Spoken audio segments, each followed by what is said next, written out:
played with Steve. Okay. Was he a little ahead of his time in the sense it seems like the quarterback position has evolved into what he did? Would he be even better today? Yes. He'd be Steve. Yeah. He's a Hall of Famer. How much better can he be? So, that's true. So I mean, that's it. He'd be Steve. His game completely transfers to this game today. It's like Marshall Faulk. People all the time when they talk about what best running back I ever played against Barry Sanders by far. If I could start a team today, if you wanted me to start a team today and say pick your running back, give me Marshall Faulk. He can run between the tackles. He's Roger Craig 2.0. Yep. That's the only reason I take Faulk over Roger Craig. The way they played the game is the way the game is played today. You can run between the tackles. You can run the screens. I can split you out as a running back. So that's it. In Steve's game, mobile quarterback, accurate in the pocket. Can definitely he can make all the throws, strong enough arm to throw the deep comebacks. He can throw it in the middle of the field. He can throw outside the numbers. Will stand in the pocket, deal with the pressure, competitor, just tough, leader. The kind of guy that you want to play with and play for, and you like him as a person. So which makes him the ultimate leader because winning mattered so much to him.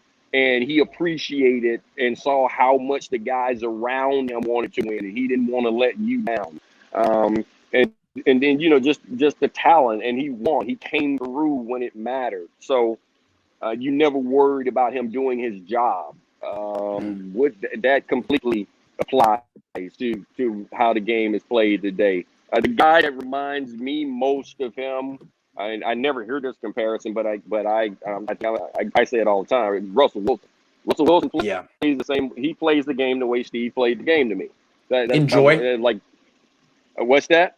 Enjoy. I mean, Steve, the smile was always like the signature thing about it. He really loved playing football. It was fun to watch him play. He had such a flair to him. You know what? I think it's funny. I don't know. That would be a question that I would ask him. Like, how much fun did you have playing the game? We love the game, but the thing about football doesn't love you back. True. That's a great It doesn't saying. love you back. It does. Yeah. Football doesn't care. Football does not care about your love. Football cares about the only two things. That it cares about your you understanding your obligation and commitment. It cares that you're obligated to it and you're committed to it. That's all it cares about. Football does not care if you love it. It will never love you. So sometimes you're not happy doing it. You're not happy, but you understand the obligation. And by obligation, I mean I am obligated to do my job to a level so that the other 10 guys standing next to me can do their job. They're not worried about me. They're not wasting energy. They're not in any way concerned with putting energy into me doing what I need to do. And I have to feel that obligation and understand that obligation that I owe that to those guys. And then commitment. Am I committed enough to put in the work that puts me in position to be consistent enough to stand up to that obligation? That's all football cares about. Right. It's not like basketball practice, which is a lot of fun. Like it's tough. No. Football's not fun. That part of it's not fun. It's fun. You learn to like the grunt work. Yeah. I love the grunt work. I loved working on my craft. I love doing that. And game day, I mean, that's it. Never when, guys always ask, could you play another season when you want to play football? Like, everybody loves playing the games. No one retires because of 16 games. You retire because of those 40-something practices. Training camp. That's the undrafted guys knocking into you. Yeah. That's what. Yes. Well, at some point, that's not even going to happen because I reached a point where I was taking 2 weeks off training camp, no matter what. That was just it. My goal was actually to make it through training camp without touching the ground, and I actually accomplished that. I don't know if it was my last year, or my next to last year with the Niners.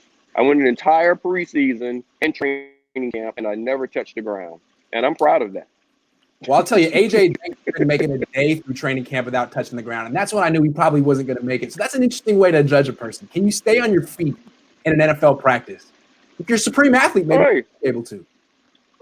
Hey, it takes athleticism to be able to do your job and never have to touch the ground.